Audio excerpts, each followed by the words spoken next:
This is Pet Life Radio. Let's talk pets.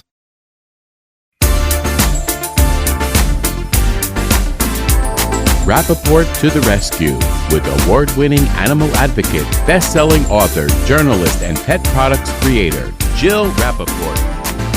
Hi, I'm Jill Rappaport, and welcome to Rappaport to the Rescue. I hope you're all getting ready for a wonderful Memorial Day weekend. I have a very special day planned. I am going back to the shelter that I'm on the board of, Southampton Animal Shelter. You've heard me talk about my beloved Oscar Mayer. I lost him in September, my little Doxy. That was the last dog that I rescued from Southampton Animal Shelter. He was 8 years young. He changed my life forever, and my heart has been broken ever since I said goodbye to him in September. I also had Ruby, my other beloved Doxy, who I lost during COVID. And there's something about those Doxies that touch your heart in a way that is so special. I have so many rescue dogs, all shapes and sizes, but the Doxies are fearless leaders. Nothing frightens them. And the love that they give back to you is just so addicting and so heartwarming that I can still feel the kisses of both those dogs every day. So needless to say, every time I go into Southampton Animal Shelter, because I do a campaign there called Home for the Holidays, where I highlight the underdogs, the seniors, the bully breeds, and the special needs, and we've got 98% of them adopted. And these are the hardest to adopt animals. As I say, the patient pets, the lifers that have been sitting there for most of their lives. And thank goodness these videos that I've done have made a difference to get them a forever home. But every time I walk into the shelter, it's a running joke because I say to the front desk, "Hey, any red mini dachshunds come in today?" And they all laugh and say, "No, Jill, no red mini doxies." Well, wouldn't you know, I walked in last week and I said, "Hey, any red mini doxies?" Gave me the same answer, no. So I continued on filming, did 5 videos, had some meetings with some people. While I was there, the lovely Ashley Bloom, and says, "You will not believe it. Someone showed up with this little senior boy who was found wandering in the woods, no microchip, no collar, just wandering around near the highway in the woods, and they brought him to us." And I looked at his face. He's very old. It's snow white. He was literally so happy just to be sitting in a bed. He must have been traveling on those little legs for days. Heaven only knows. And he was sleeping and could barely move his head. And I said, you know what? Let's post him. Let's give everybody a chance to know he's here. Hopefully his pet parent is going to come and get him. They must be heartbroken. We waited 6 days. Not one person, nobody claimed him. His pet parents, whoever they were, gone. And it just broke my heart. So what do you think I'm doing today? I am going to pick up this little boy who, by the way, when I said, how is he? What's his health? What's his approximate age? Because the wonderful vet there, Terry Meekins, had to do a medical workup on him. They basically told me that they found that he has severe dental disease, a grade 2-3 heart murmur, cataracts, and a large prostate. His skin is yeasty, and oh yeah, he probably has severe hearing loss. I said, when can I get him? And I am so excited to pick him up. He's anywhere from 13, 14, 15 years of age. But all I can tell you, I've seen it happen before. When you give these dogs a chance, when you take them in the most horrific situations, I have seen them thrive and live out their lives and live to have the most incredible lives, way past the expectation. I've seen it happen so many times that I don't look at the age anymore. And that's what I want to tell all of you. I pray, I hope when he gets here, he gets along with my pack. And I pray that he has many, many years. But whatever time this little boy has, it's going to be with love, caring, attention, and a beautiful life that we're going to give him for whatever days, months, and hopefully years that he has. And on a final note, because Oscar Mayer was named after hot dog, obviously. I thought, in honor of Oscar Mayer, we have to follow that route. And I thought, what would be a cute hot dog name? So this little boy is going to be called Nathan Rappaport, as in Nathan's Hot Dogs. And I decided to give him a middle name. He's going to be called Nathan Detroit Rappaport, because I'm from Detroit and in honor of guys and dolls. I love entertainment, so I mixed in a little bit of everything I do, where I'm from, the hot dog legacy, and in honor of my last doxy I lost, Oscar Mayer, Nathan Rappaport is going to be picked up today, and we cannot wait to get him home, and I cannot wait to smother that little white face with kisses and love. Okay, well, on that note, I'd like to talk about our guest coming up. I'm very excited about her. We've never really done a person that has a job quite like this. She is an amazing journalist and writer focusing on her love of horses.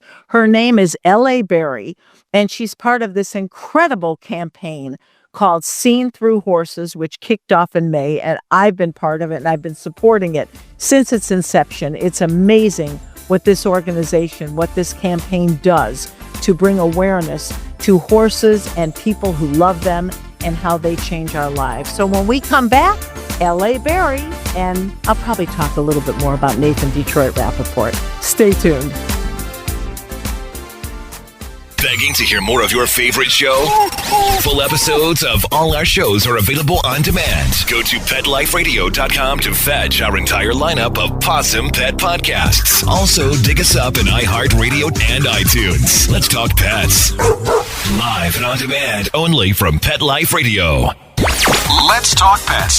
Let's talk pets On Pet Life Radio. Pet Life Radio. PetLifeRadio.com.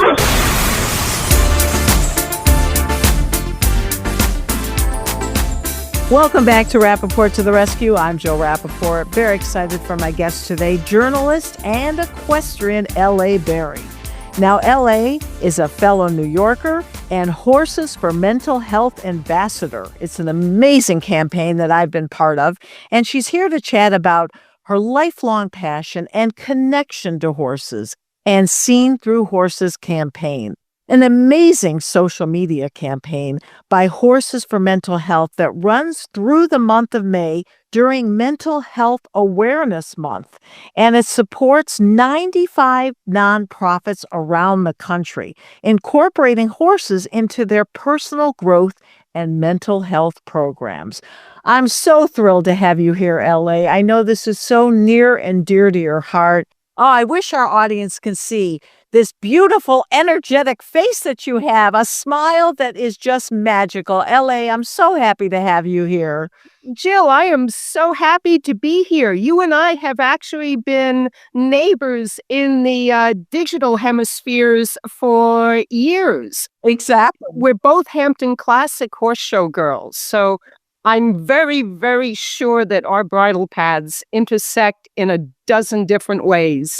Well, it's funny you mentioned Hampton Classic. I go every year to cover Adoption Day because, as I joke with my fellow pals, animal advocates Georgina Bloomberg, Brianne Goutal, Jessica Springsteen, I said the only thing I've ever jumped are the ropes at a Ralph Lauren sample sale. I am not an equestrian in that sense at all, but I go to support Adoption Day. We have horses and dogs and cats, amazing animals up for adoption. So that's my role. But, you know, I do love to watch, and we should talk about, first of all, this campaign, the fact that this is airing, that we're putting this out there today. This is so significant because of Memorial Day weekend, right? Horses for Mental Health and the Seen Through Horses campaign could not pick a better time. Mental health awareness this month, and now we're coming into the Memorial Day weekend, and I have seen firsthand the kind of magic that happens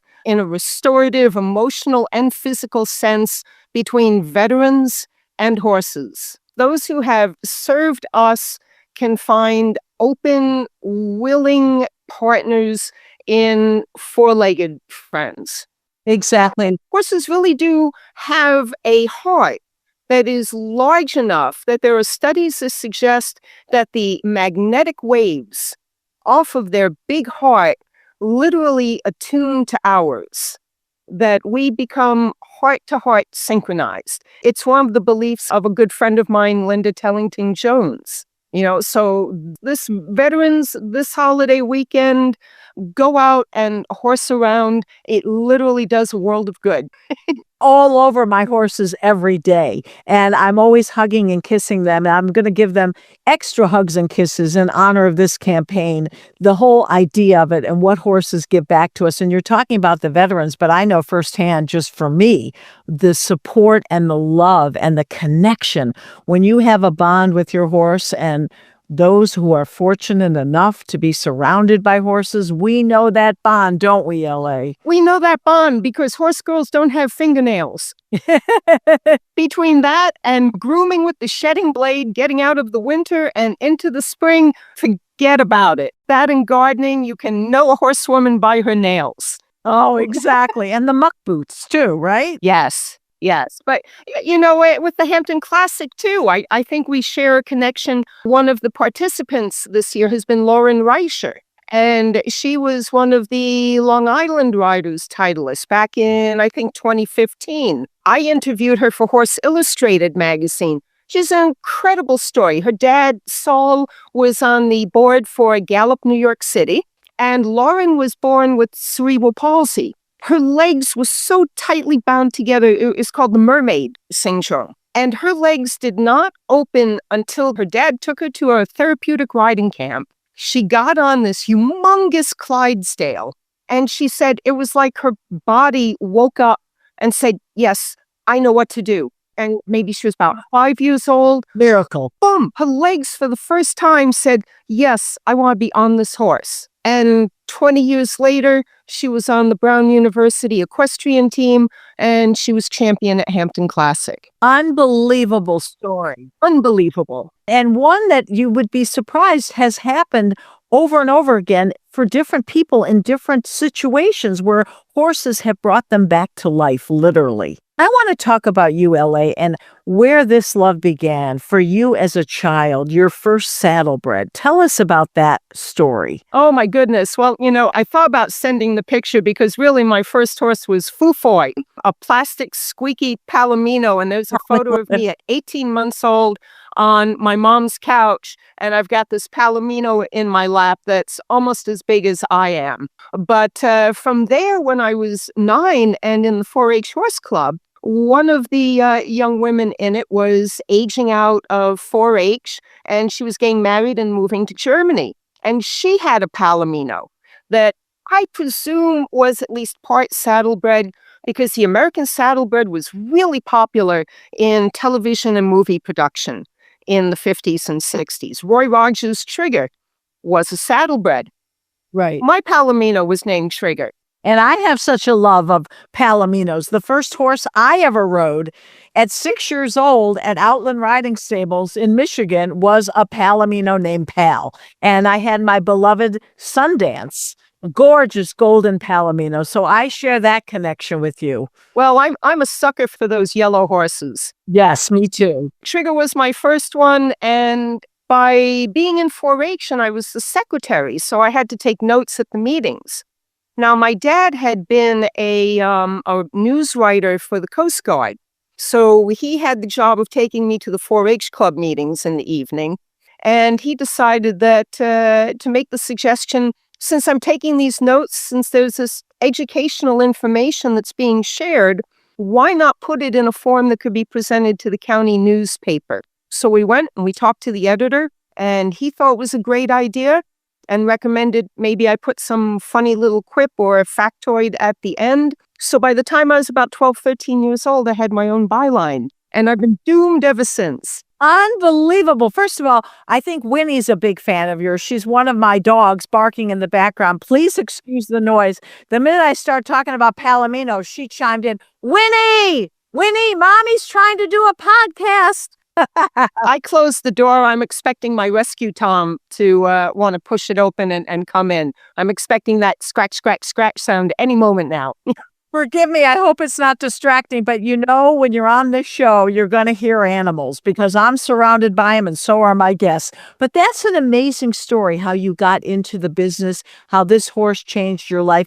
And I've never known somebody who's focused their whole career around horses, and the writing and everything about it. Tell me what it does for you, how it feeds your soul. Well, it feeds my soul. To begin, the horse industry contributes, I think off the top of my head right now, is about $21 billion a year to the gross domestic product. That in its height was more than tobacco, lumber, and the movie industries combined. Oh, wow. It's there. And there are so many amazing different branches of this niche. So I grew up watching the Olympics. And then like I said, I had Trigger. I had a buckskin. Again, I like those yellow and dun horses. You love those light horses. Yep. I had a buckskin named Mia Valentine that my parents gave me on Valentine's Day. So she was the first horse I learned to train. And then I have to thank my combined degrees at SUNY Albany in journalism and then equine business management at Johnson and Wales, which was a hospitality and culinary school. Trust me, if you were in the equine department, all you ever heard were jokes about, so are they teaching you to cook horses? Oh, no. Oh, I can't even go there. I'm a vegan. Don't even get me started. It got me into working for the U.S. equestrian team. I ran media at the Olympics. I've had the privilege as a horse-crazy little girl to literally work with my heroes, horses and human. I've even gotten to copyright for Breyer. I mean, I've got 300 horses. We can see a few over my shoulder. Oh, I have my Breyer horses. But I've worked with some amazing people. I worked on the Elvis Presley collection. Oh, wow. So how unbelievable. And it's so funny. We talk about our love of the light horses, the Palominos, the buckskins. The cover of my book, People We Know Horses They Love, Robert Redford, and he's on Charm, his gorgeous Palomino.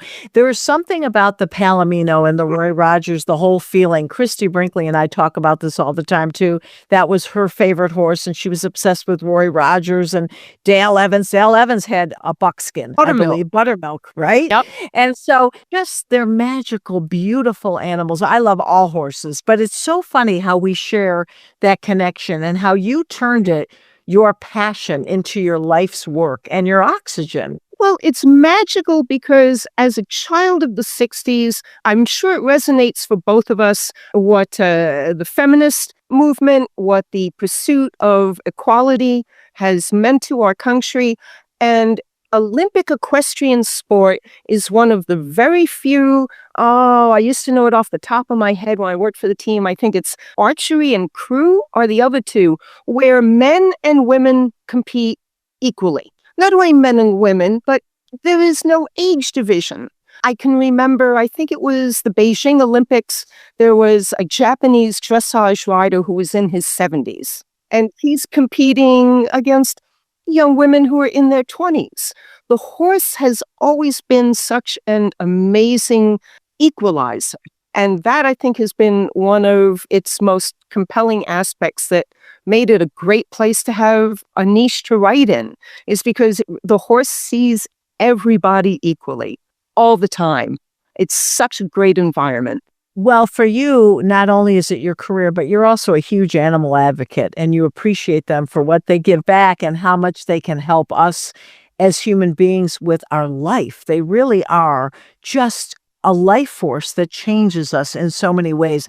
I know for me, I covered and did a horrific story about the horse racing industry, where we went upstate where 86 horses were living off rainwater and wood fencing for protein to live. Literally, they were retired racehorses that were dumped and left to die. And I did this expose, and we ended up saving over 65 of them. Sadly, many didn't make it, but the majority did. And my report was a 2-part story on the Today Show. We showed where they went on to find loving homes. It's very hard for me. I can't support the horse racing industry. I can't even watch those races. I know everybody's with the mint juleps and the hats at the Kentucky Derby, but I look at it differently. Do you ever wrestle with that?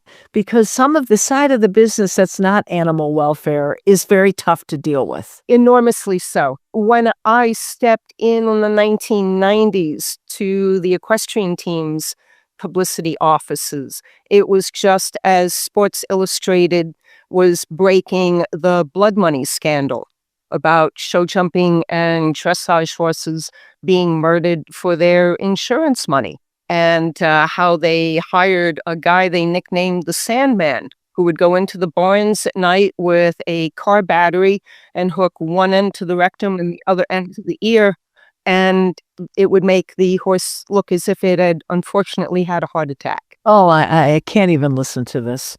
So it must be very difficult for you because it's your job to write about the world of horses, but I would imagine you're conflicted at times. I'm never conflicted because I always stand on the side of righteousness. I make different organizations get very conflicted over me. Good for you. Without naming names, I have to confess that just last week, I motivated one international organization to do a late night, last minute Zoom with both its marketing and legal departments over an article I was writing about sport horse abuse. Good for you. I know you've taken a strong stand, but because you do cover the whole sport, have you ever done a story that afterwards, LA, you thought, wow, I wish I didn't cover that or give any press or any attention to it? Not a story per se, but for a number of years, I subcontracted with another equestrian publicity service in Florida that picked up a dressage rider from Colombia, whose videos have become quite notorious. He became a U.S. citizen and he competed in the Pan American Games, but he's got some horrific training methods that have since come out. And I look back on a couple of those years of doing his press releases after a show. And yes, feeling like you want to take a shower. So I've purged my files of that. The equestrian legal system will handle him as it may. But most of the time, like I said, I can always look at my own face in the mirror in the morning and answer to myself. I live right here outside of Saratoga. I've written for Saratoga Today's magazine for almost 10 years, but I can still find both the positive aspects, and I think I've been in the sport long enough to make recommendations that I hope will help see the sport grow. Certainly holistically we have. The very fact that we recognize the horse's place with veterans, that's a huge, huge surge in our industry, is the therapeutic and veterans support side of it. We now have a wonderful cartoon representative, and actually she was on the campaign too, a good friend of mine, Jean Abernathy, who created and illustrated Fergus the horse. Now, we have Fergus in our life now. We're breaking down more barriers. Another participant who I introduced to this campaign, because I just interviewed him, is an NFL football player with the Miami Dolphins, Pharaoh Brown. Pharaoh Brown loves working equitation and dressage, and he owns a 4-year-old Friesian. These are fabulous things that I don't think we would have had to talk about 30 or 40 years ago. So having people write about it, bring it to the public, I've always felt my goal is to sort of play that bridge between the horse industry and the people who want to be around horses. So I'm still optimistic. I'm more optimistic than ashamed, but the horse business does still need to do better and do right more often. Well, that is a wonderful and important message to end this interview on. And thanks to people like you, L.A. Barry, you are making a difference for these steeds in need. And we need more people like you to do this because we're their voice. They see us better than we can see ourselves. And that's why Seen Through Horses campaign We've hit $300,000. The month isn't over yet. Like John D. Rockefeller said, never be ashamed to ask for money for something you believe in. So give. Give to the Horses for Mental Health. Give to this campaign. And this is the final weekend, kicking off this wonderful, heartfelt weekend with just a beautiful message from you. And I am so happy to have finally met you. And let's see each other at the Hampton Classic. I will be there. Adoption Day. Let's hang out. What do you say? If Georgie throws another great brunch, absolutely. As in Georgina Bloomberg? Yes. Is that who you're referring to? Georgina has enjoyed my press box at Longines on the island, Governor's Island, as a matter of fact. So, yeah, we go back to. Well, you are fabulous. This is a joy and the perfect interview, the perfect subject for the holiday weekend. We hope everybody has a safe, wonderful time. If you're blessed enough, like LA and I are, to be around these majestic, beautiful creatures, big and small, give them an extra hug and kiss this weekend. And thank you all for joining us on this special Memorial Day edition of Rappaport to the Rescue. Let's Talk Pets, every week on demand, only on PetLifeRadio.com.